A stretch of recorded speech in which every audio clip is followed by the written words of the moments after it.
असर बड़ी से दौड़त रे लागत मुंह सुस देख ले बा दौड़ से दौड़ चोखा बनी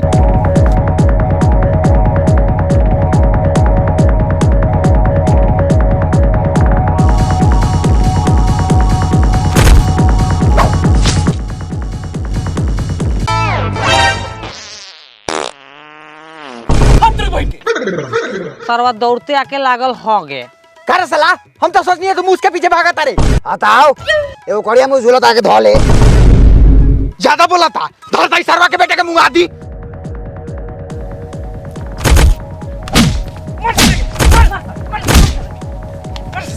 मार के फाड़ दे साले रे साला हम दौड़ के हगी जहे मुती तेरा से क्या मतलब हो रहा है मार भाई मार साले के भैया मार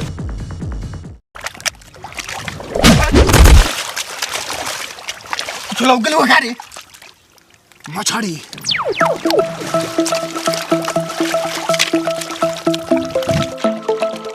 पकड़ ले गो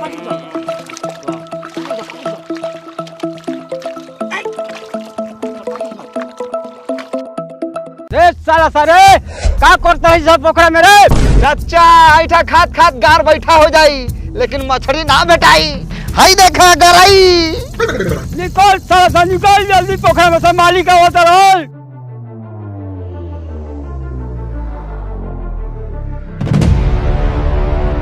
ओ रुक साला क्या कर रे पोखरा में रे रुक जी मालिक लइका सा ऐठा बिनत रहला खसा साला पोखरा में ऐठा बस सच बताओ ना त सबनी के गोली मार दे मालिक हमनी का मालिक हमनी का माछी मार दने सा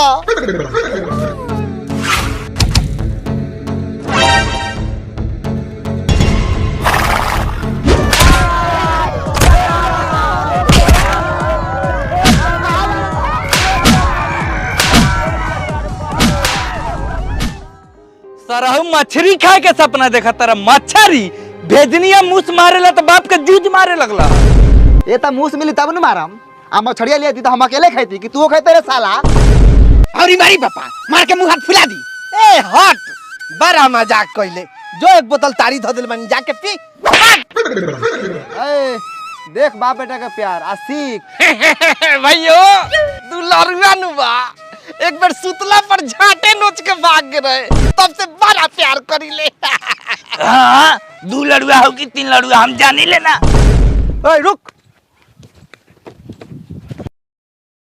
तू हमरा जमीन में काहे आवत रे रे ई तोहर जमीन हो कि ना ए चल जो हां ई हमर जमीन बा ओ मजाक दूसरे से करिए समझ ले कुछ हफ्ता पहले तू एगोरा के पैसा ना देले रहस त पिटात रहस आज तोरा पास ई जमीन आ गेल हाँ हमारा पास इनकम के सेकंड स्रोत बा और हाँ एक ग्लोबल रिलेबल ब्रोकर ऑक्टाफेक्स के ट्रेडिंग करके हम शॉर्ट टर्म में इन्वेस्ट करी ले। वाह लेकिन एगो बात बताओ तू ट्रेडिंग काहे चूज कइले देख सबसे पहले ट्रेडिंग चांस देवली पैसा कमाएला उगो पूरा टाइम बिना काम कइले और ये पैसिव इनकम भी क्रिएट करल है इनमें तू पोर्टफोलियो डाइवर्सिफाई कर सकता रे अलग अलग चीज में इन्वेस्ट करके अगर एक इन्वेस्टमेंट अच्छा परफॉर्म ना करी तो दूसरा इन्वेस्टमेंट ओकरा के बैलेंस आउट कर ली और लास्ट में तू कहीं से भी अर्न कर सकता रे अपने स्मार्टफोन यूज करके। सच हो तू कैसे कइले अरे तो बहुत आसान बा मात्र 2000 से तू ऑक्टाफेक्स से स्टार्ट कर सकता रे और हाँ जीतल पैसा के डायरेक्ट विड्रॉ बैंक अकाउंट चाहे बैंक कार्ड में कर सकता रे ऐसा बहुत ऑप्शन बा और हाँ तोरा लगे खुशखबरी बा हमार प्रोमो कोड मनी100 यूज करबे नु तो तोहर डिपॉजिट डबल हो जतौ तो अभी डाउनलोड कर OctaFX trading app link description में देवल गेल बा। अरे ई तो बड़ा बढ़िया बा अभी हम शुरुआत करतानी अच्छा वो सब तो ठीक बा लेकिन अभी हमारा जमीन पर से हट ए जा तनी डनेर धके ना जाएम जो रे साला जो का हो तेल पकचा मछरिया फ्राई हो गेलो के त ले आवा 2 पीस तारी पर खिंचाओ हानु बाप के गार फराई बा खइबे का रे तोनी के मार ना पड़ल ह का मालिक से मछली के पकड़ाई में मार तो बड़ी बढ़िया पड़ल लेकिन हरदी पिसवा के तंका चाट लेनी त दर्द फाट गेल ह सरौलात खा के आयल बारन कइले बारन दगला चेद ऐ सुन ना चाचा अगर तू एक बाप के पैदाशी ना रहते नु तो तेरा मुंह में पैर खोल के छिया कर देती छिया करबे ए सुना तुम्हारे सा ई सरवा भाई सुअर लेखन हरामी गुखोर लइका पैदा कर देले बा मधर चदौ पदन तो उधिया जइपो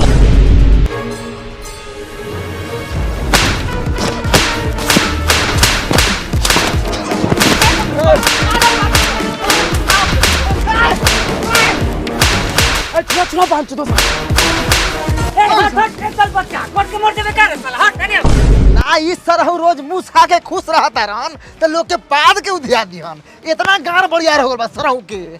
ए तेलपक भाई बा समझाओ समझाओ अपना बेटवा के। ए सुनत तुम्हारे इस साला हमरा के भाई कहता। ए तेलपक तो कथी लगबे? ई लगता है तोहर दादा हम लगबो तोहर बाप। मतरिया तो ढम ढुसरी त पूछ ली। बताओ ये बात पर अगर 2-2.5 गो नाटी कटा जाए तो लोग तो कही कि तारीफी के कटला खा। ए हां खा जा है कि काट देबे। ता तू गेले ए चुप चुप साला। का रे तेल पकवा चा विश्वा के बेटी के दल घोटनी के अगुआ आइल बा तोरी पैसा वापस ले ले बड़े का रे? ना रे साला अगुआ आइल बा साला बिजो काट दे आग लगा दे। जब साला मौगा लेखा रोत रे चल देखी ले कैसे पैसे वाले अपन बेटी। ए छोड़ तुम ना सब देखल जाओ चल।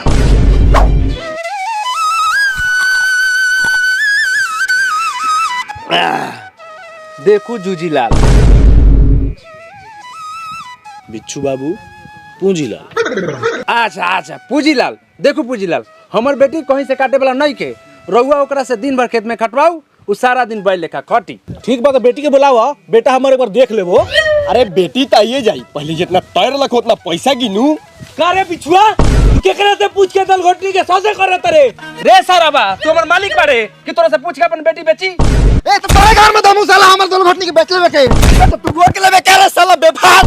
बिजनेसमैन लेके शादी करतनी अपना भतीजी के वो 11,000 रुपया लेके। आहा 11,000 रुपया हाई तरवा के मुझ के पकड़ाई में जब गार में सांप कट ले रहा है तो यह तेल पकवा 27 रुपया लगा के वाहन चोट के जान बचे ले रहा है। यह वादा पर की अपन बेटी के बियाह हमर बेटा से करी। हो रे सारावा तो इका दे रुक खरे खरे तोरा मुंह पर 27 रुपया मारता नहीं आ कह दिए तुमने बेटवा के कोनो लमंडा फौंडा से शादी कर लेता हूँ। ए साराहू वो जमाने के 27 रुपया मतलब अभी के 27,000। चाचा जी लइकावा कथी के बिजनेस करेला? कलकत्ता में रोडे रोडे चुमुक सदा के पैसा कमाला। हैं चुमुक सटा के? हाँ लोहा लकर पैसा कौड़ी सब सटल है आ 4 गो स्टाफो रख लेबा। हाथ तोरी बहन के। चाचा बेटवा के तेल में फ्राई कर देले रहला का कि सरवा जर के झोकर गेल हवा? ना ये तो चुमुक से लोहा लकर सटावत रहे एक बार गलती से पोल के अर्थी में सटा दिल ओही से जर के झोकर गेल बा सरवा तो अबे तो इतना रुपया फेंके के पड़ता। हाँ तो रुपया फेंकत रे नु तो दूसरा बेटी हवा लगे जाके फेंक ना तो तोरा के आई तोर झोकराल मोकराल बानर लइका के फपेली में हाथ लगा के फेंक दे। हमरा के फेंक में हमरा के पूंजीलाल लांबा पूंजीलाल पूंजी पर गुमान करी ले हमरा इतना पूंजी हो तोरा। ए पूंजीलाल पूंजी तो नहीं खे लेकिन तोहर बेटवा के मुंह से बनिया हमर जूजी बा। सुनो तुम्हारी समझी साहब कमला सरवा के लेके भाई ए हये सरवा के तो बानी साला हमर दर घोटनी के दोसर के घोटी आ हम घोटे दे करे बाबूजी। ए पूजीलाल तू ठीठे शादी कर देखा तनी कौना सरवा के बच्चा तोरा के शादी करे से रोक लेता। ए चचा प्रणाम। ऐसा लार से झटका मारम कि दोनों बाप बेटा के देह में सहूर ना रही। ए तेल पकवा के साथ ज्यादा बड़का लार हो गेलो ज्यादा बड़का न पाइबी। आओ ना जो अपन लार अपना बाप के घर में कुछ तोरी बहन के चाचा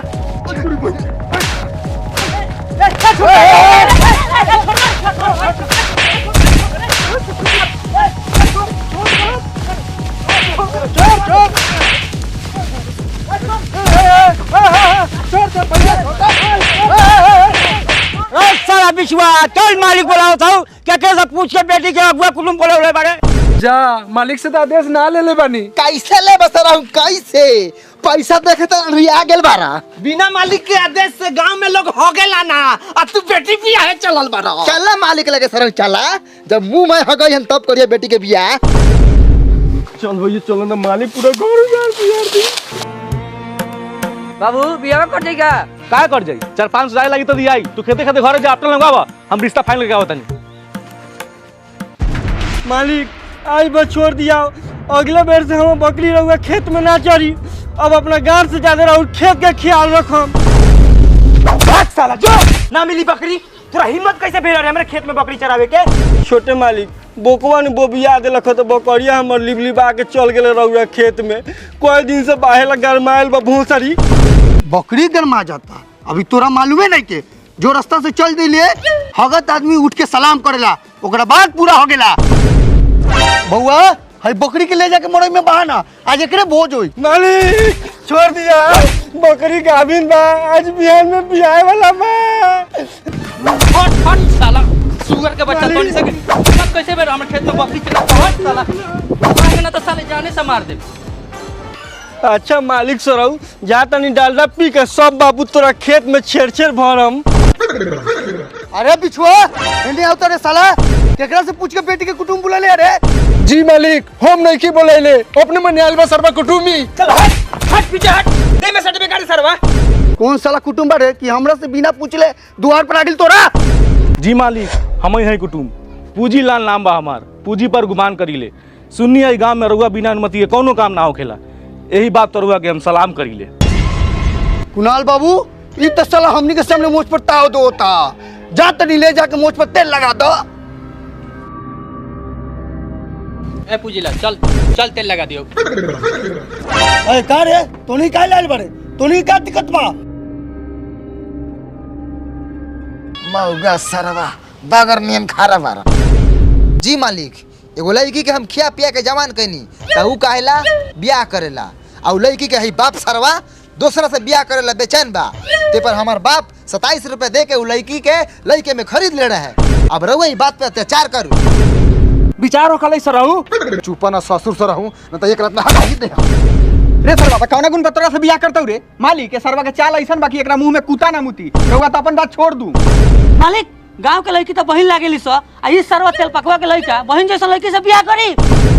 ए सुन ना, अगर दलघोटनी तोहर दाई रही तो तोरा दाई से बियाह करत। हम तोरी बहिन करा के और सरवा के खींच के बढ़ चढ़ के बोलता बहिन के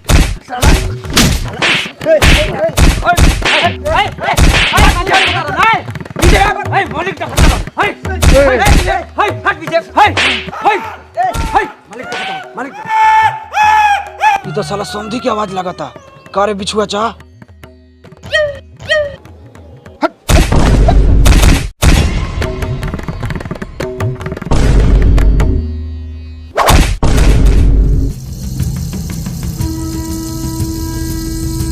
देह में सट के माटी लगा दिया माधव चोद। का रे सरवा के जाम सा जब जाई गान में दुगो पितर वाला गोली तो सारा बंद जाई तोनी के भीतर वाला बोली।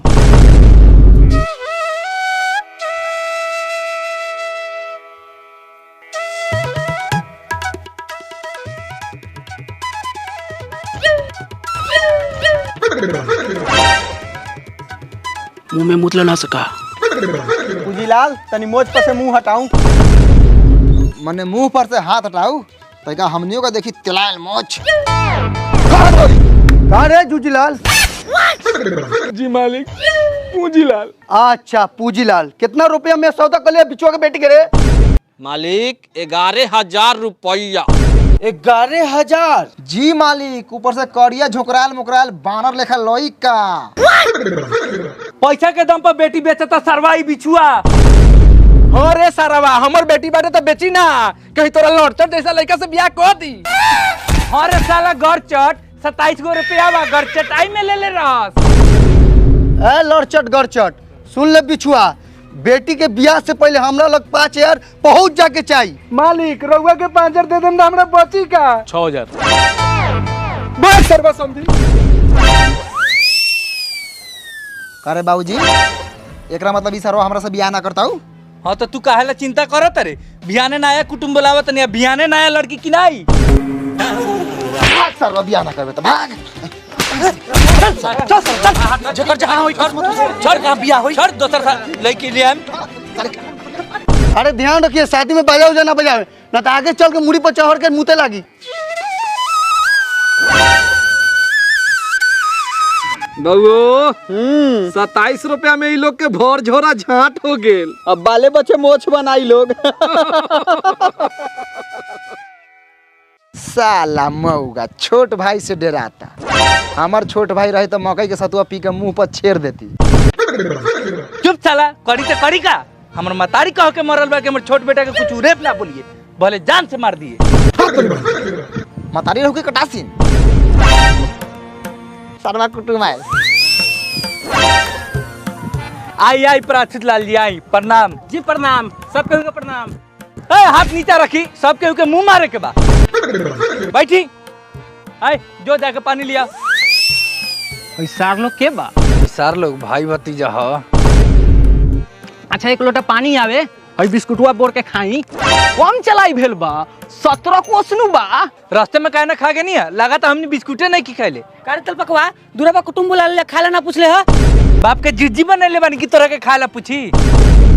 ए तो तू यहीं बेटा के रिश्ता फाइनल कर लेबे बिना समाज के खियाइले।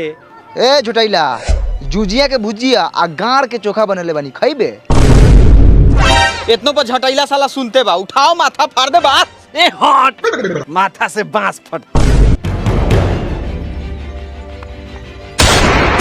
साला इतना मुस्काए वाला हमरा गांव में चप्पल जूता पहन के घूमे एकरी बहन करा के लाश के पूजा पूछता साहब। चली गांव में घुसी है फायरिंग चालू करी। चल बताओ साला गांव में कौन जूता पहन के आइल बा?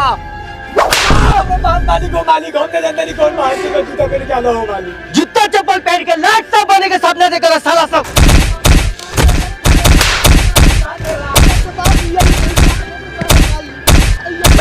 लियो पानी पियो। लोटे में पी गिलास लेके आओ। ए पिए के होता पी ना त हमरा लार पप्पा। एगो रउआ तो छावे धैले बानी रउआ के तो लोटा में दिया पानी पिएला हमनी के तो कॉले में मुंह लगा के पी लीले। आपको तारीफ करू जितना मन करे उतना करू हम ये ना हई होनहार लइका। अच्छा तो रउए लइका हई हईली बिस्कुट आ खाऊ। लाऊ करे तेल पकवा छोटैला गांव में जूता चप्पल पहन के कौन आइल बा रे?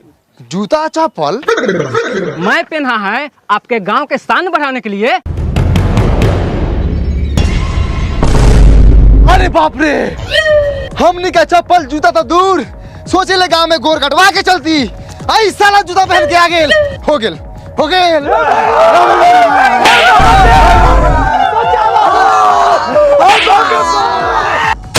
कौन साला गांव में जूता पहन के घूमता? जल्दी बाहर निकल जो न त ए हो के बदला में कितना लाश गिरी कोनो ठीक नहीं के। पिताजी हो घर वाला बाहर कुर्सी लगा के बैठेला ओकरे घर में जूता पहन के कोनो घुसल होई। 10 साल के घुस घर में।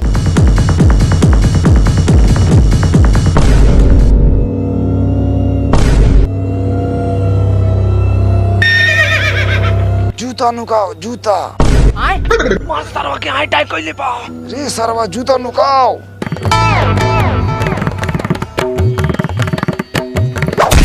तोनी में से कोनो जूता पहन ले बा का रे? जूता ई खातिर कोली चाचा पापा कभी जूता के बारे में सुन ले बारा? सुन ले बनी एक बार रेडियो पर कदम पर लोग पहनेला। छोटे मालिक केहू के मजाल बा गांव में जूता पहन के घूम जाए।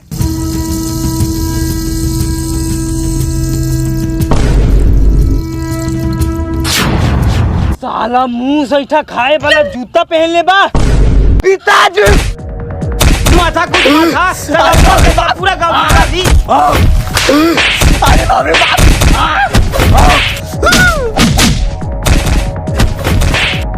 हट हट हट माथा कुछ दे।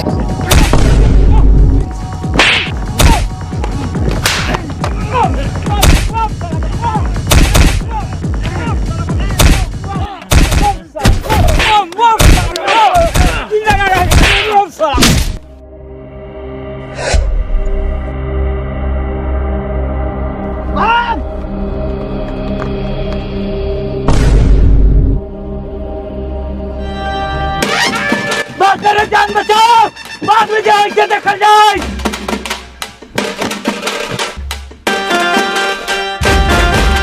हेलो गाइस वीडियो कैसी लगी? और वीडियो अच्छी लगी हो तो वीडियो को लाइक कीजिए और चैनल पे नए हैं तो चैनल को सब्सक्राइब कीजिए। और गाइस एक्स्ट्रा ऑन की अपॉर्चुनिटी को आप लोग मिस मत कीजिए। डाउनलोड कीजिए OctaFX trading app, link description में है और यूज कीजिए हमारा एक्सक्लूसिव प्रोमो कोड मनी 100। इससे आप लोगों का डिपॉजिट डबल हो जाएगा।